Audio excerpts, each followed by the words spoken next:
Bien es sabido por todos que desde 1613 la dinastía de los zares se impone desde mucho antes, inclusive desde el 1270 más o menos, cuando fue fundada la ciudad de Moscú. Comienza un régimen a imponerse, que es un régimen absolutista, bastante autoritario, que prospera en un principio con personajes como Iván el Terrible y otros, y posteriormente en 1613 una familia llega al poder y se va a quedar desde el 1613 hasta 1917, que es la famosa dinastía de los Románov.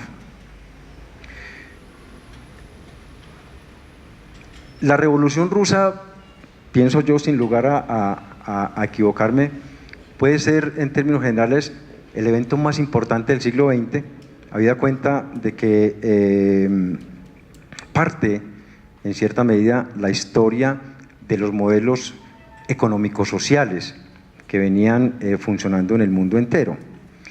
El hecho mismo de la revolución va a dejar evidentemente una cantidad de situaciones que van a comenzar a ser resueltas en la medida en que comienza a madurar el mismo movimiento revolucionario. Durante todo el tiempo, es decir, los casi 4 siglos que estuvo la dinastía de los zares, de los Románov, en el poder, lo único que veíamos, reitero, era un régimen absolutista, represivo, un régimen que no generaba absolutamente ninguna participación, pero digamos que durante el siglo XIX vamos a tener en Rusia una camada muy importante de pensadores, comenzando por Chernyshevsky, comenzando por el mismo Pushkin, por aquellos personajes que comienzan a pensarse no solamente a sí mismos, sino a pensar en un país, en un proyecto de país. Chernyshevsky es, en términos generales, el primer revolucionario que va a comenzar a pensar esa Rusia tan anhelada por esa clase campesina que, como bien lo decía Lenin, no tenía más que perder sino sus cadenas. Ese es el momento, digamos, de la maduración de todo el proceso revolucionario, que va a tener un momento culmen muy importante en 1825 con la famosa rebelión decembrista, cuando se reúnen toda la intelectualidad en la Plaza del Senado en San Petersburgo, y va a generar un movimiento que va a comenzar de una u otra manera a obligar a los zares a generar procesos medianamente participativos, aunque fuera solamente de las fuerzas militares, de las fuerzas armadas. Toda esta situación va a tener otro momento importante en 1871, si no me equivoco, que es cuando se le hace el atentado al zar Alejandro I y viene entonces su sustitución por Nicolás II.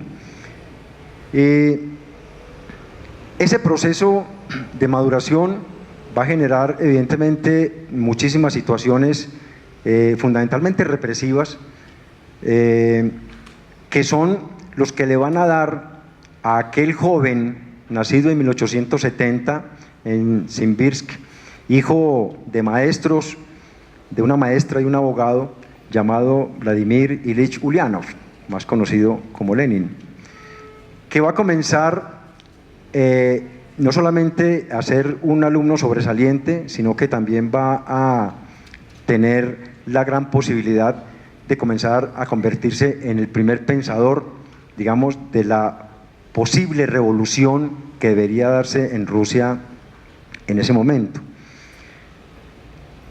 Mientras tanto, la clase dirigente se ha instalado en el poder. Ahí vemos a la familia del zar. Es una familia, digamos, ciertamente compleja, en el sentido en que el heredero al trono, el joven Alexei, sufría de hemofilia.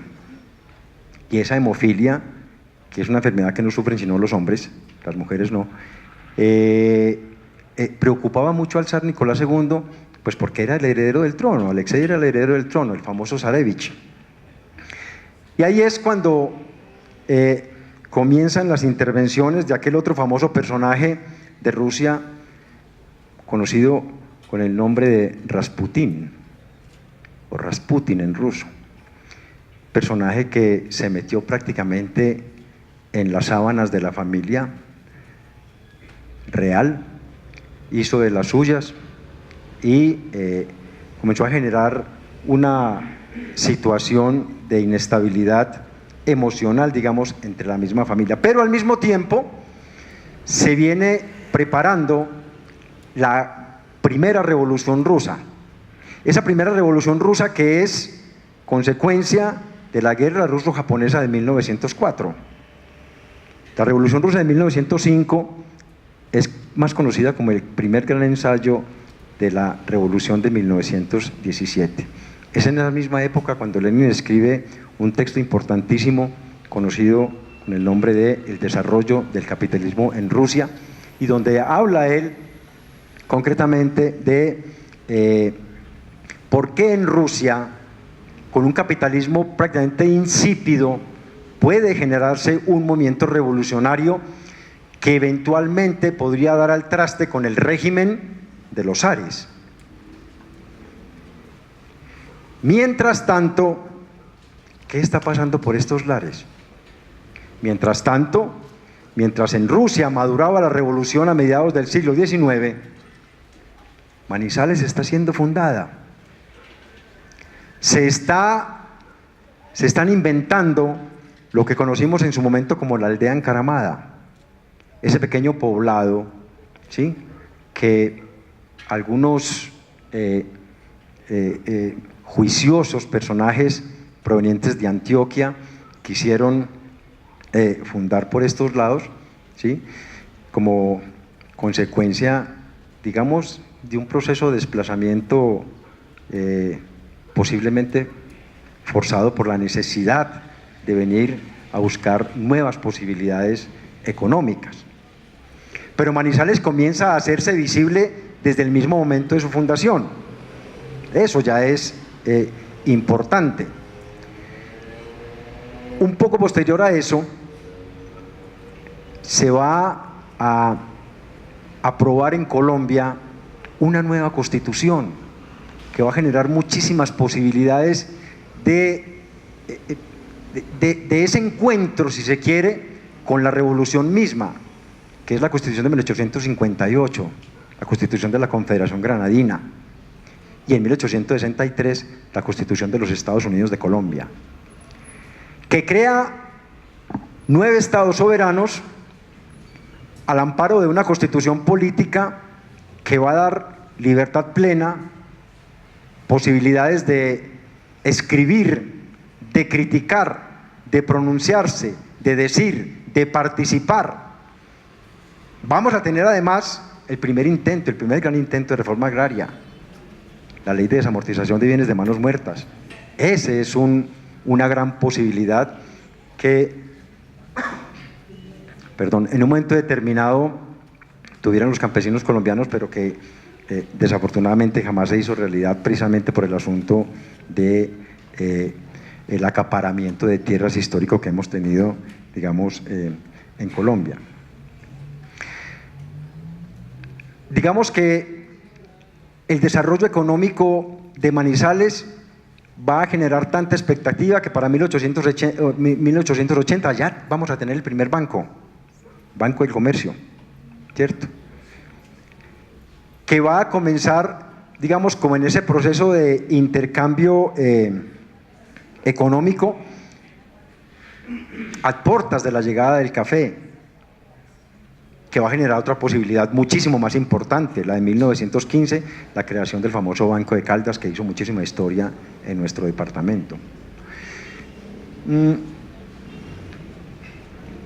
La creación del departamento de Caldas en 1905 es otro evento, digamos, coyuntural importante en esta relación que estamos haciendo, precisamente porque arrancarle poder a las grandes regiones, ¿sí?, después de la aprobación de la Constitución de 1886, que es como la posibilidad que van a tener los conservadores no solamente de regresar al poder, sino de hacer de este país un país centralista, centralizado, profundamente reformista y muy, muy dedicado a asuntos religiosos.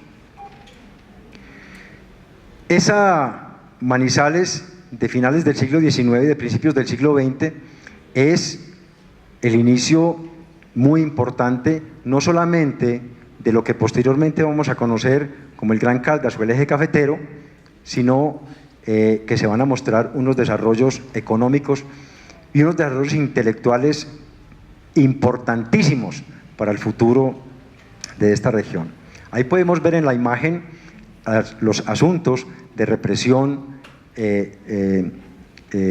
implementados por el zar Nicolás II unos años antes de la revolución, concretamente en 1909, en la famosa rebelión de Stalopin. El triunfo de la revolución. Es en 1917, este mes se están conmemorando los 100 años de la Revolución de Octubre, concretamente el 25 de octubre de 1917 es el día del asalto al Palacio de Invierno en San Petersburgo. Los consejos de obreros, campesinos y trabajadores se van a tomar el poder y se va a comenzar a dar, como bien lo dice allí, ese proceso de maduración que inevitablemente los va a conducir al poder. ¿Qué podemos decir de esa época? ¿Cuál es la conexión que hay entre la Revolución de Octubre y este paisaje cafetero? Sin ninguna equivocación podemos decir que no hay nada. No hay nada. Pero nada es nada.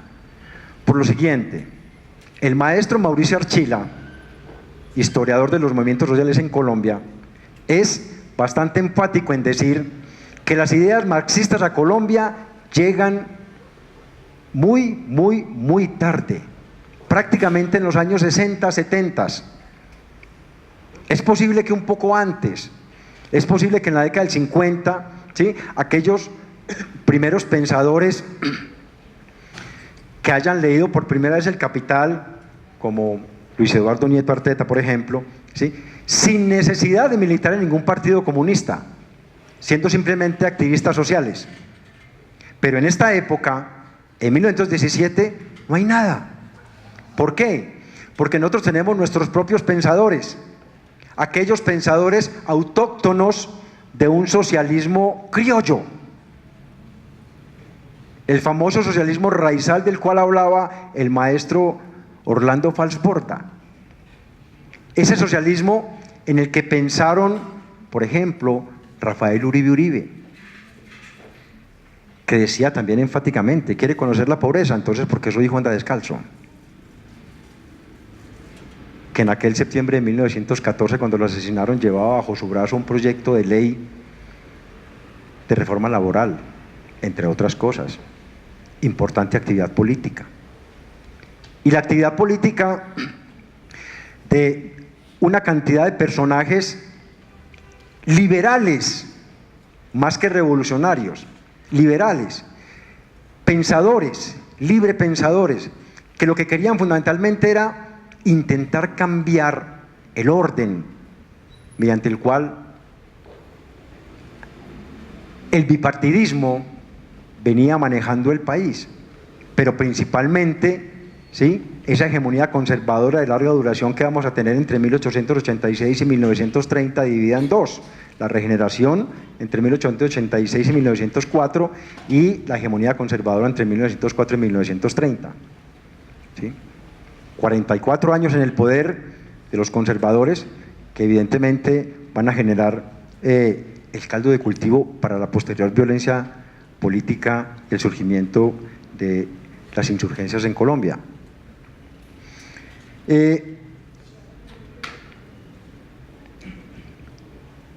Después de la Revolución de Octubre se va a conformar ese gran país que es la Unión de Repúblicas Socialistas Soviéticas, conformada por inicialmente ese corazón que son Rusia, Bielorrusia y Ucrania, al cual se unirán después otra serie de repúblicas como Kazajistán, Uzbekistán, Turquistán, Kirguistán, Armenia, Georgia, Moldavia, Estonia, Lituania, Letonia. 15 países en total van a conformar la gran Unión Soviética. Un país que en ese momento no está pensando en otra cosa sino en cómo generar paz, porque están en medio de una guerra, están en medio de la Primera Guerra Mundial. Y el pensamiento revolucionario de Lenin es ¿cuál? Convertir una guerra imperialista en una guerra de liberación nacional. Y ese es un poco el ejercicio que se hace. Aprovechar el movimiento de intervención de la Rusia zarista en la Primera Guerra Mundial para convertir esa guerra en una guerra civil. Se logra esa conversión y el 25 de octubre de 1917 se asalta entonces, como bien lo decía, el Palacio de Invierno. Ahí están los pensadores. De eso, por estos lados, nada. Pero la década entre 1920 y 1930 va a ser bastante interesante en muchos sentidos. Lo primero que hay que decir en relación con asuntos políticos en Colombia es que en la primera década del siglo XX vamos a tener la conformación de los primeros sindicatos del orden nacional y local. Por ejemplo, en 1906 surge en Bogotá el sindicato de zapateros. Y uno pensaría, hombre, ¿pero qué puede hacer un sindicato de zapateros? A ver, ¿cuál es la industria? ¿Cierto? O el sindicato de tintoreros. ¿Sí? ¿Y qué puede hacer un sindicato de tintoreros? ¿Sí? Pero cuando comienzan a construir ferrocarril a nivel nacional, aquí vamos a tener un sindicato de industria. Ese inicio de la construcción del gran ferrocarril entre 1905 y 1928 va a generar absolutamente todas las posibilidades para generar lo que llamamos nosotros la lucha social, las luchas populares, la reivindicación. La llegada de la United Fruit Company a Colombia en 1902 va a generar otra gran posibilidad, la posibilidad de la lucha de los trabajadores colombianos contra la intervención de las compañías extranjeras. Y ustedes saben que esa United Fruit Company mutó a lo que hoy conocemos como la Chiquita Brand, financiadora de grupos paramilitares en Colombia. Mala cosa, ¿sí o no? Bueno, el asunto en todo caso es que la década del 20, después de algunos intentos de la creación de partidos diferentes a los tradicionales, en 1918 se va a crear el Partido Obrero Socialista o Socialista Obrero, ¿sí? Que con el tiempo va a comenzar a generar nuevas posibilidades, y esas nuevas posibilidades es la aparición de la rebeldía. Y la rebeldía vamos a comenzar a verla en esta Manizales del alma, en este país del Sagrado Corazón, ¿sí? En ideas concretas, ideas revolucionarias, sí, pero que no tienen que ver absolutamente nada con la Revolución de Octubre. Yo no sé por qué la conferencia de ella. Bueno, lo cierto del caso es que aquí tenemos una dama que jugó un papel importantísimo en el orden nacional y que tuvo la posibilidad de visitarnos en 1926. Hay que hablar del maestro Luis Vidales, hay que hablar de aquellos poetas que hacían su poesía revolucionaria intentando proponer ideas que pudieran servir de base para la construcción de nuevas posibilidades de nuevas posibilidades de la construcción de un país diferente. Las ideas socialistas las describe muy claramente el maestro Mauricio Archila cuando dice: ¿qué era lo que teníamos aquí? Era un socialismo moderado que rechazaba las vías violentas de acceso al poder, respetaba la propiedad privada y los fueros del capital y proclamaba una transformación social por la vía de la redistribución de ingresos. Predicó la necesidad de alejar los trabajadores de los partidos tradicionales, en especial del conservador y de la influencia clerical. En el plano internacional simpatizaba más con el laborismo inglés o con la socialdemocracia alemana que con el bolchevismo. Fue este el primer intento de crear organizaciones políticas que pudieran de alguna manera intentar cambiar el orden institucionalizado en el país. ¿Sí?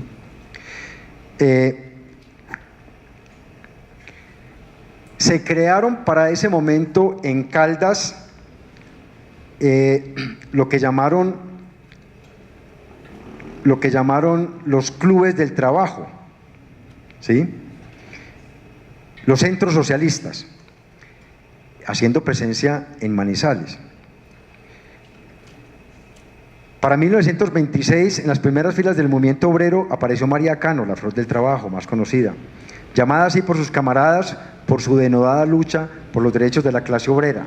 Sería ella una de las promotoras fundamentales para la creación posterior del Partido Comunista de Colombia. La presencia para ese mismo año de centros socialistas, en los centros socialistas, de carteles propagandísticos de espíritu socialista fijados en algunos centros de trabajo que despertaban la ira de los editorialistas de los periódicos conservadores y que recurrentemente atacaban con furor la reciente revolución bolchevique, nos muestran los ánimos ideológicos y políticos del momento. Para ilustrar este caso, transcribimos apartes de un comentario aparecido en el diario conservador La Voz de Caldas. Y dice así: el socialismo en el hospital. El problema del hospital ha adquirido fisonomía perfectamente socialista.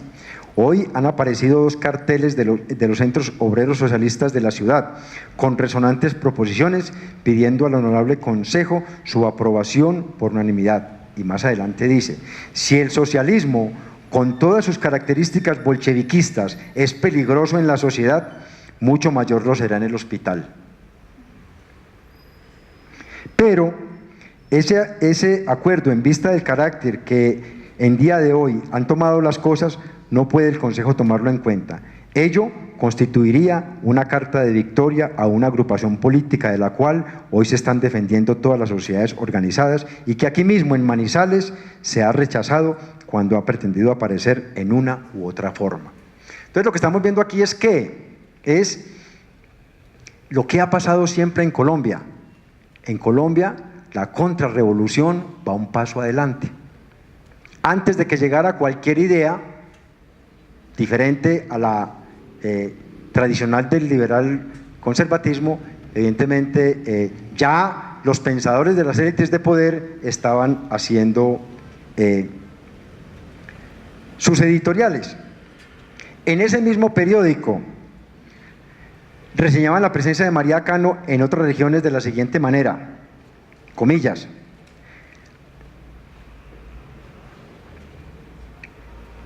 ha terminado su famoso éxodo en Boyacá María Cano, agitadora bravía de las multitudes proletarias. Fue tratada en la ciudad de Tunja con la severidad que autorizan las ordenanzas de policía de ese gran pueblo. Fue expulsada con Sofía López como elemento perturbador y se la forzó a andar en tal forma por tales caminos que en sus plantas delicadas, como una voz de protesta, floreció su carne viva. Y continúa el editorial: para muchos, María Cano es una loca del presente, para otros será la heroína del porvenir, cuyo recuerdo perpetuarán las generaciones de entonces en bronce aduktilado. Esta mujer será digna de admiración como todos los grandes locos cuyas locuras han sido ejemplo magno de la posteridad. Ahí ven ustedes entonces cómo se trataba a aquellas personas que de una u otra manera intentaban proponer ideas diferentes. El 27 de mayo De 1927, María Cano arribó a Manizales proveniente de Medellín. A su llegada le fue hecha una entusiasta y masiva recepción, donde aprovechó la ocasión para expresar el objeto de su misión revolucionaria, según lo expresó el diario La Voz de Caldas. Dijo que se encontraba muy complacida del estado de adelanto en que se encontraba el socialismo en Manizales y el entusiasmo que aquí reina por esta campaña de revolución social que hoy agita a Colombia como redención para la clase proletaria que tiene la desgracia de soportar sobre sus espaldas el látigo de un amo. Entonces María Cano pues tenía más o menos clara las pretensiones, digamos, ciertamente revolucionarias. Ella también fue prácticamente expulsada de Manizales, ¿sí?, por la misma situación, porque el día que estuvo haciendo presencia en Manizales, se hizo una manifestación donde hoy es la Plaza Alfonso López, donde queda la antigua alcaldía, y se generó allí una trifulca donde tuvo que intervenir la policía, y por eso entonces María Cano fue custodiada hasta las afueras de la ciudad. Ya en 1930, ahí tenemos otros pensadores ya, Ignacio Torres Giraldo, el maestro Luis Vidales.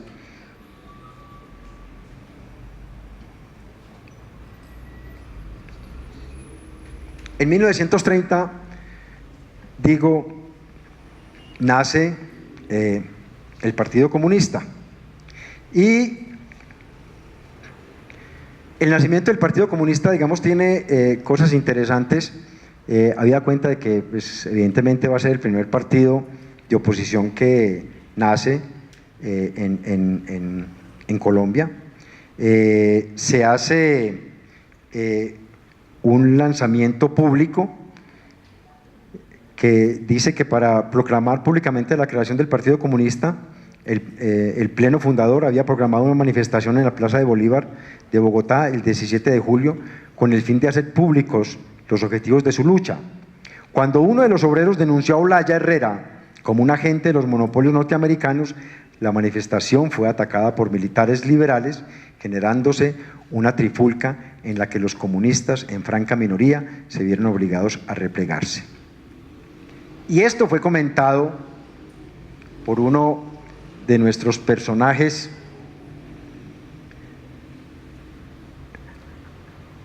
ahí está el presidente Olaya Herrera, por uno de nuestros personajes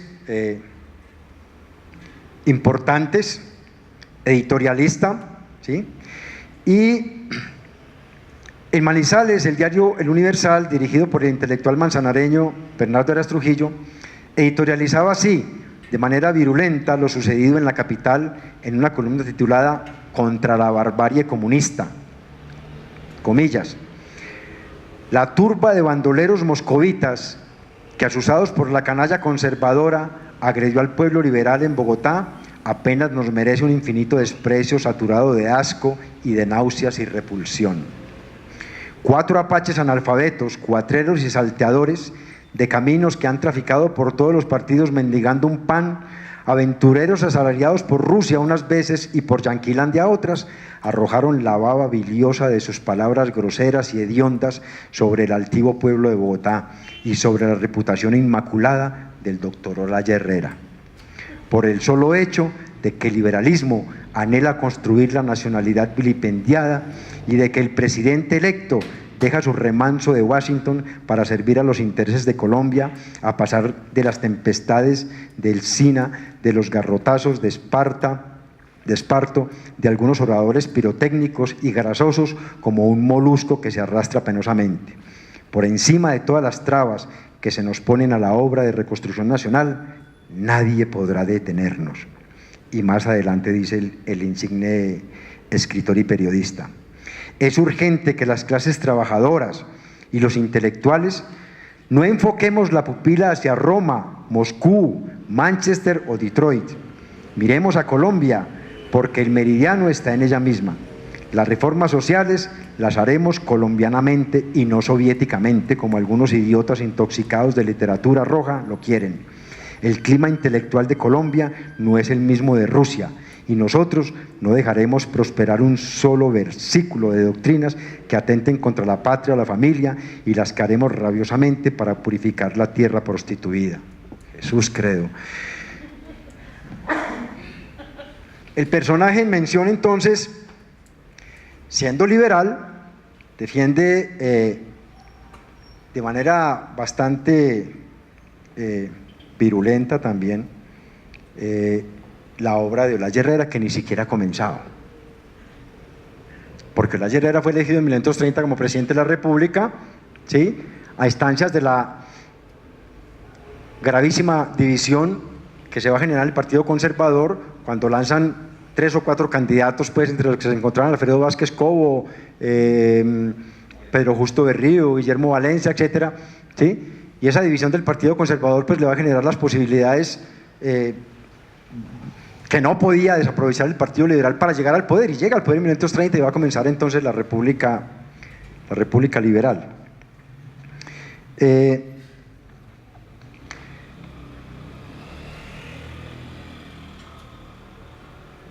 Esa República Liberal, que va a tener muchísimos altibajos, pero que vamos a ver también allí algunos amagues muy importantes, muy interesantes de reformas, ¿cierto?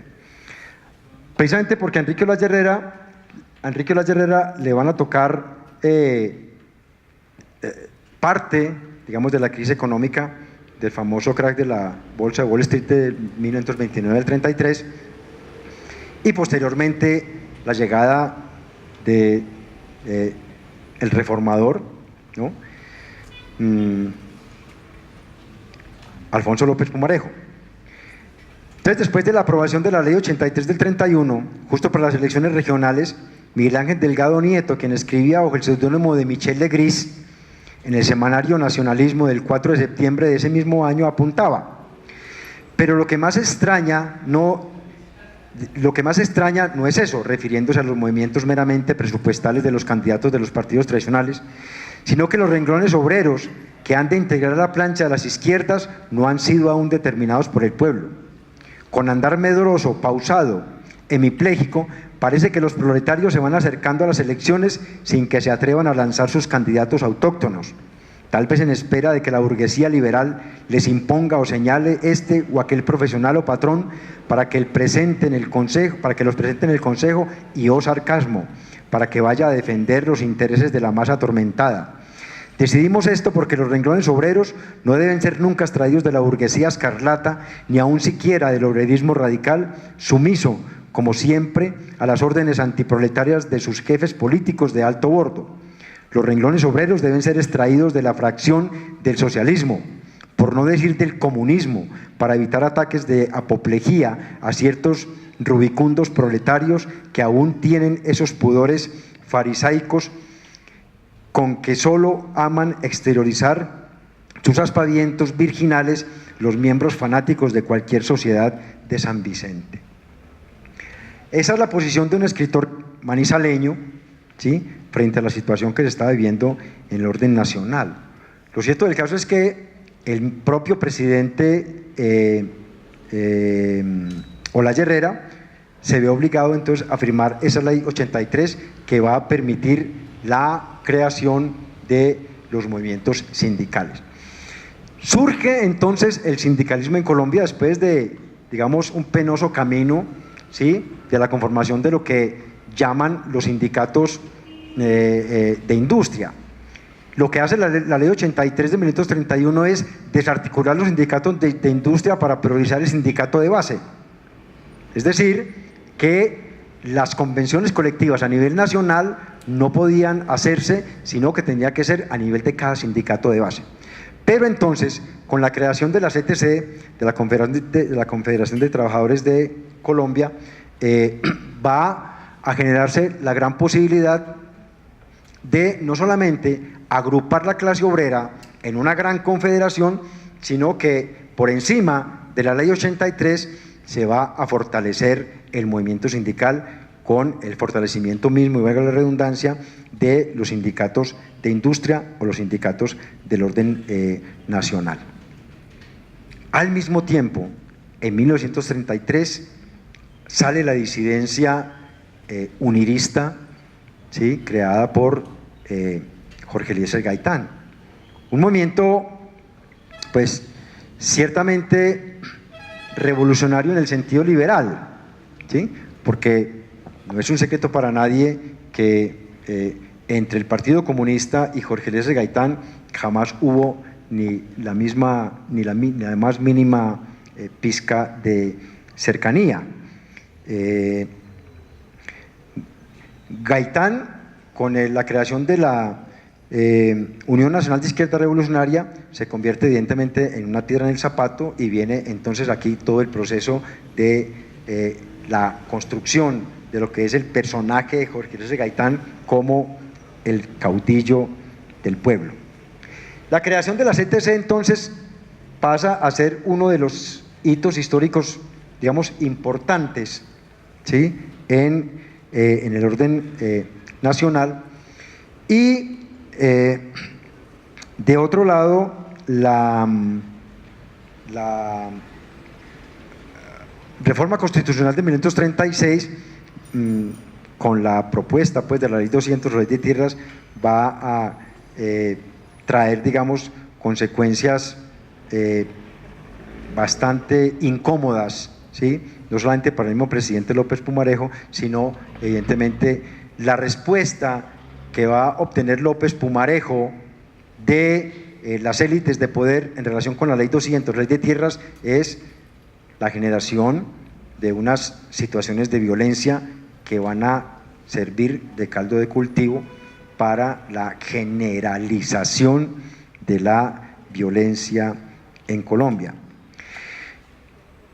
Todavía no hay maduración de ideas.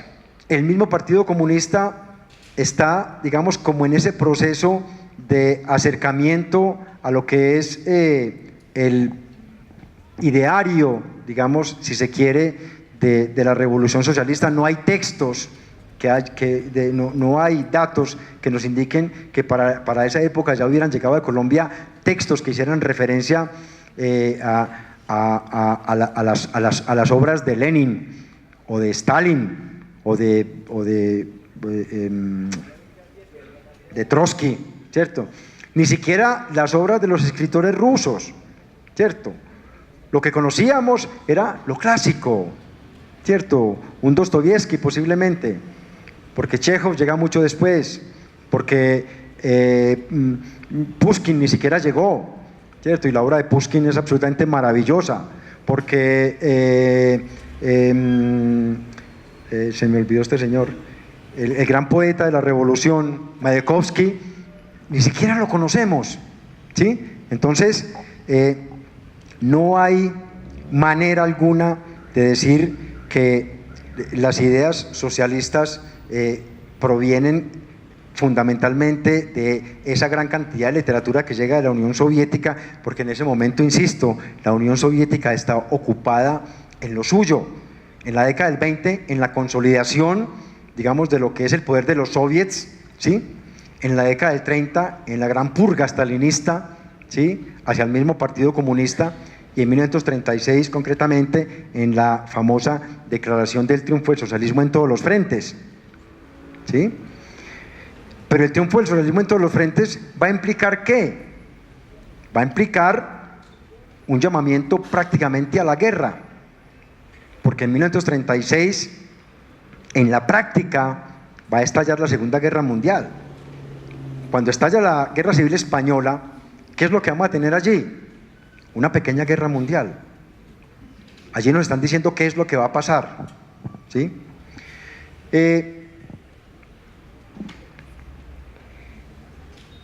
Si bien las ideas socialistas intentaban permear los movimientos sindical y académico, no dejaban de ser ideas vagas sin ninguna trascendencia, ya que solo hacían eco en algunos miembros del Partido Comunista y otros intelectuales no declarados marxistas, leninistas, pero que tenían alguna influencia en ciertas zonas del país, como Antonio García, Luis Eduardo Nieto Arteta, que se habían acercado a la obra de Marx, pero no tanto como para crear un movimiento ideológico fuerte que permitiera su implementación en partido alguno de izquierda, puesto que ellos mismos no militaban siquiera en el Partido Comunista, Y viene la época de la gran violencia.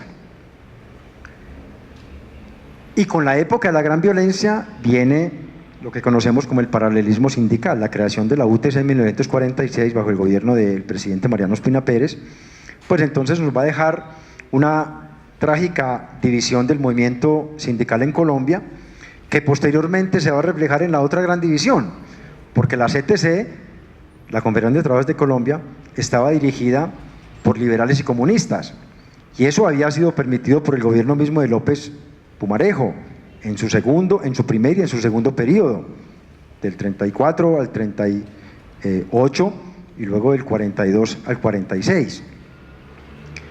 Pero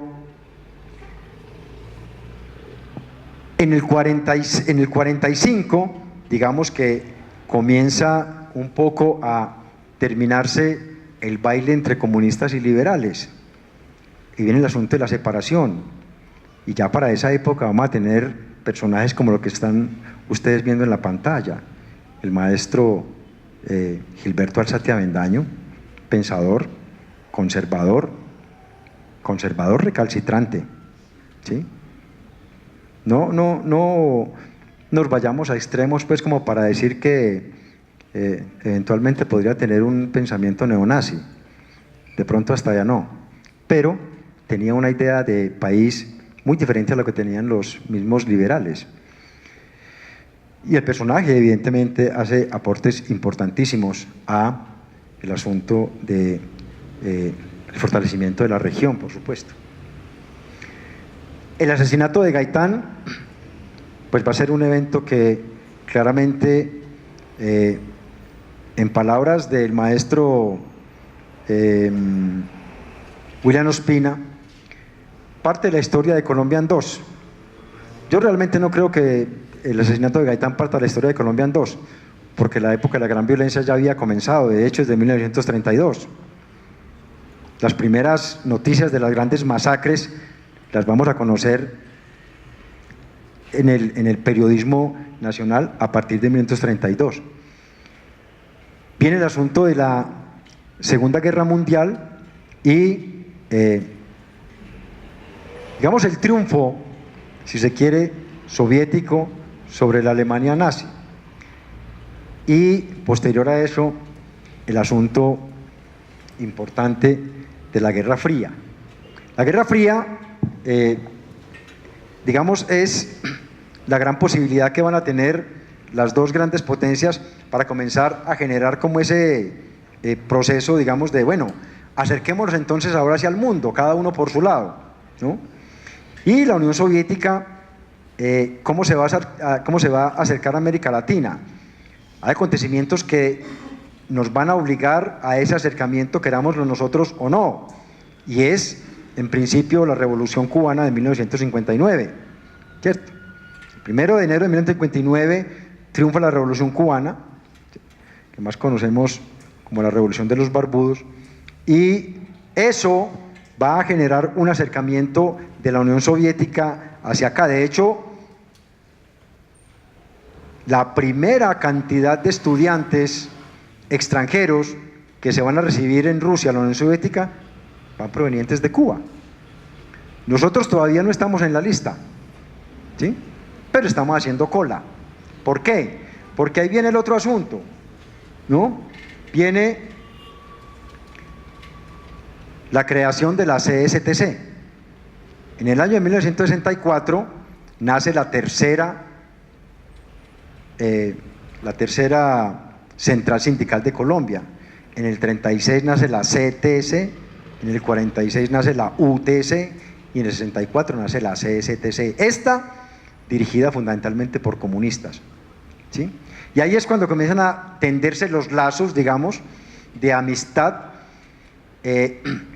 a nivel sindical, cuando ese acercamiento a nivel sindical se va a reflejar fundamentalmente en lo que son las escuelas de formación de líderes sociales. Y para muestra un botón, en el año de 1967, es decir, 3 años después de haber creada la CSTC, un joven dirigente sindical de Caldas, de nombre Rubén Darío Castaño Jurado, o sea, mi padre, viaja a la Unión Soviética a hacer su escuela sindical, a hacer su escuela que no necesariamente es político-ideológica, pero siendo don Rubén un militante comunista, ¿sí?, obviamente no podía esconder su simpatía por estar en el país de los soviets, y lo que aprendió allá en términos de movimiento sindical fue lo que vino a aplicar aquí en términos de cómo organizar la clase obrera de los trabajadores caldenses y manizaleños para organizar su lucha de reivindicación de la clase obrera colombiana. En ese orden de ideas, entonces, ¿qué es lo que tenemos? Finalizada la Segunda Guerra Mundial, comenzada la Guerra Fría, y en medio de esa Guerra Fría comienza entonces a fluir, digamos, una relación ciertamente distante, claro está, porque ustedes saben que a raíz del asesinato de Jorge Eliezer Gaitán, esa misma noche, el 9 de abril, a las 7 de la noche, cuando hace su alocución presidencial Mariano Ospina Pérez, dice en la radio que los comunistas habían sido los autores intelectuales del asesinato de Gaitán, y como los comunistas estaban financiados por Moscú, entonces había que romper relaciones con la Unión Soviética, rompió relaciones con la Unión Soviética, ¿sí? Pero independientemente de eso, el acercamiento que comienza a darse en la década del 60 va a generar frutos importantes, en tanto que muchos dirigentes sindicales viajan a la Unión Soviética a formarse como líderes del movimiento popular. Y digamos que es un poco, finalizando la década del 60, posiblemente en los inicios de los 70, cuando comienzan a fluir ya los estudiantes, cuando se crea el famoso Instituto de Cultura Colombo-Soviético y se establece, digamos, una relación directa de orden cultural entre Colombia y la Unión Soviética, eso por un lado. Por otro lado, un lazo bastante fuerte entre lo que es el Partido Comunista Colombiano y el Partido Comunista de la Unión Soviética, que hacen también acuerdos para generar posibilidades y canalizar esas mismas posibilidades de que estudiantes jóvenes vayan a estudiar allá. Y la otra línea, por el lado del movimiento sindical, que evidentemente es por donde fluye una gran cantidad de estudiantes hacia la Unión Soviética, a estudiar en esas universidades que están ustedes viendo ahí. Esa es mi universidad, la universidad donde yo estudié, la Universidad Estatal de Voronezh, en Rusia. Muchísimos extranjeros. Durante los 10 años que estuve yo en la Unión Soviética, hubo generalmente una cantidad más o menos de 500 estudiantes colombianos, año tras año. Llegaban alrededor de unos 80 a 100 estudiantes anualmente a formarse en la Unión Soviética. Total que en Colombia somos un grupo bastante grande, importante de estudiantes de la Unión Soviética. Tenemos en la Universidad de Caldas algunos profesores, 5 o 6 profesores que estudiaron en la Unión Soviética. El maestro Albeiro Valencia hizo su doctorado en la Universidad Estatal Lomonosov, ¿sí? El maestro hizo su pregrado y sus estudios de posgrado en Kishinev, por ejemplo, en la capital de Moldavia. El profesor William Incapié estudió química, es profesor nuestro. El profesor Álvaro Salas estudió matemáticas. El profesor Oscar Julián, se me olvidó el apellido, estudió ingeniería de alimentos. Y otros, ¿sí? Y yo estudié historia. Ahí tenemos, digamos, un poco ese es el convenio.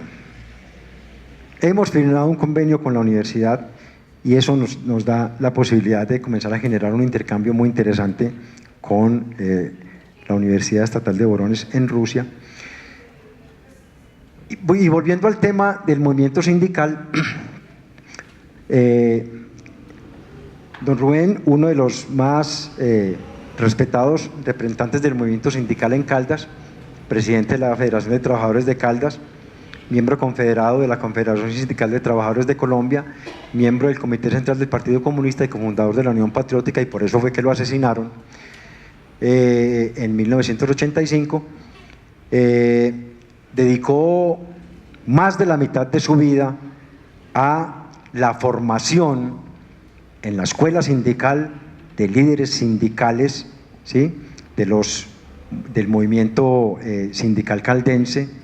Su recorrer, digamos, por los municipios del departamento lo hicieron una persona bastante reconocida, un hombre sensible a la problemática nacional y regional, y por eso mismo se volvió un peligro para la clase política dirigente, y evidentemente la orden de su asesinato pues es obvio que sale de esa misma clase política de por allí, de los lados de La Dorada. Ustedes pues de pronto sabrán a quién me estoy refiriendo. Su asesinato pues significó obviamente una gran pérdida, pero deja una escuela importante en el orden sindical. Y en el tema académico, yo creo que tenemos que hacer mención necesariamente a que esta escuela de historia regional es parte de la fortaleza de las enseñanzas del maestro Albeiro Valencia. Él ha hecho escuela de historia regional, y eso lo aprendió en Rusia. Las metodologías de investigación histórica, la metodología de enseñanza de la historia, los trabajos que él hizo sobre el movimiento campesino, el movimiento indígena, y luego sobre la historia de Manizales, nos dan la posibilidad a nosotros de conocer con más amplitud el municipio y la región, desde una perspectiva no necesariamente político-ideológica, desde una perspectiva fundamentalmente histórica, desde una perspectiva que lo pone a uno a pensar sobre el pasado y el presente de estas generaciones, digamos, que estamos formando ahora. Total, entonces, que en resumen, sí ha habido históricamente aportes interesantes desde todo punto de vista en el orden político, en la formación, digamos, de líderes políticos a nivel local y regional, y por supuesto de académicos de importante, digamos, reputación, ahí no me incluyo yo, que han hecho aportes importantes, digamos, al desarrollo de la investigación histórica en el orden local y regional. Así concluyo. Muchas gracias por su atención y